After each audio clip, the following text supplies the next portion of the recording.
શ્રી સરસ્વતી શિશુ મંદિર વિભાપર ખાતે શિક્ષણ રાજ્યમંત્રી શ્રી રીવાબા જાડેજાના હસ્તે સંસ્કૃત કક્ષનું લોકાર્પણ કરાયું.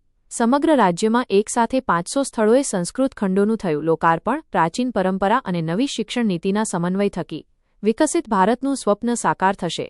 રાજ્ય શિક્ષણ રાજ્યમંત્રી શ્રી રીવાબા જાડેજા જામનગર તારીખ 18 ગુજરાત સરકારના ગુજરાત રાજ્ય સંસ્કૃત બોર્ડ દ્વારા અનુદાનિત સંસ્કૃત કક્ષનો લોકાર્પણ કાર્યક્રમ વિભાપર સ્થિત શ્રી સરસ્વતી શિશુ મંદિર ખાતે શિક્ષણ રાજ્યમંત્રી શ્રી રીવાબા જાડેજાના અધ્યક્ષસ્થાને યોજાયો હતો.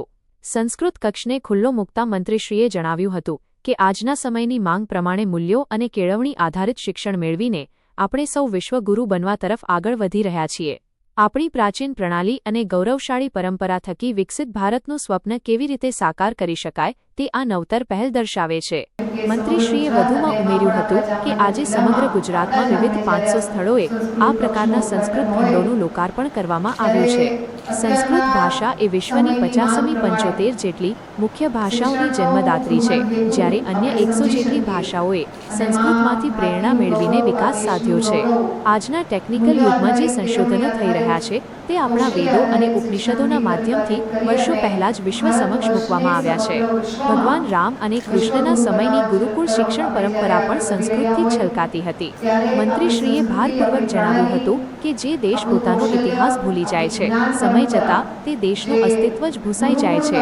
ભારતનો ઇતિહાસ, પ્રણાલિકાઓ, સંસ્કૃતિ અને સંસ્કારોને સંસ્કૃત ભાષાએ જોડી રાખ્યા છે.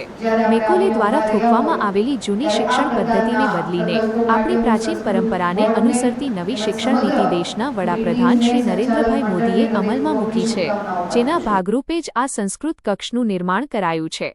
આજે વિશ્વ એ જે યોગ અને આયુર્વેદ ચિકિત્સા પદ્ધતિ અપનાવી છે તે આપણી જ ધરોહર છે.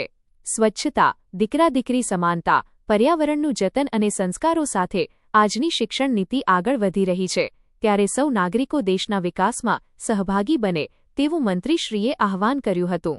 આ સંસ્કૃત કક્ષનો મુખ્ય હેતુ વિદ્યાર્થીઓમાં સંસ્કૃત ભાષા પ્રત્યેની સમજ વધુ સુદૃઢ બને અને તેઓ ભારતીય સંસ્કૃતિથી પરિચિત થાય તેવો છે. આ કક્ષના માધ્યમથી વિદ્યાર્થીઓ, ગ્રામજનો તેમજ સમાજના લોકોને ચાણક્ય નીતિ, વૈદિક ગણિત, ઋતુચર્યા, આયુર્વેદ, નાટ્યશાસ્ત્ર, કલા અને કૃષિ વિજ્ઞાન જેવા વિવિધ વિષયોની રસપ્રદ માહિતી ખૂબ જ સરળતાથી ઉપલબ્ધ બનશે, જેથી સંસ્કૃત ભાષાને વ્યવહારમાં લાવી શકાય. આ પ્રસંગે વિદ્યાલયના પ્રમુખ શ્રી ભાણજીભાઈ પાંભર, મંત્રી શ્રી હર્ષદભાઈ પણસારા, નિયામક શ્રી જયશ્રીબા જાડેજા, પ્રધાનાચાર્ય શ્રી હેમાંશુભાઈ પરમાર, સરપંચ શ્રી હેમંતભાઈ પાંભર, અગ્રણી શ્રી ભરતસિંહ જાડેજા, કોર્પોરેટર શ્રી પૂર્વેશભાઈ પરમાર સહિત શાળાના ટ્રસ્ટીઓ, વ્યવસ્થાપકો, શિક્ષકો, વિદ્યાર્થીઓ અને ગ્રામજનો મોટી સંખ્યામાં ઉપસ્થિત રહ્યા હતા. HX24 ન્યૂઝ ગુજરાતી સાથે બ્યુરો રિપોર્ટ.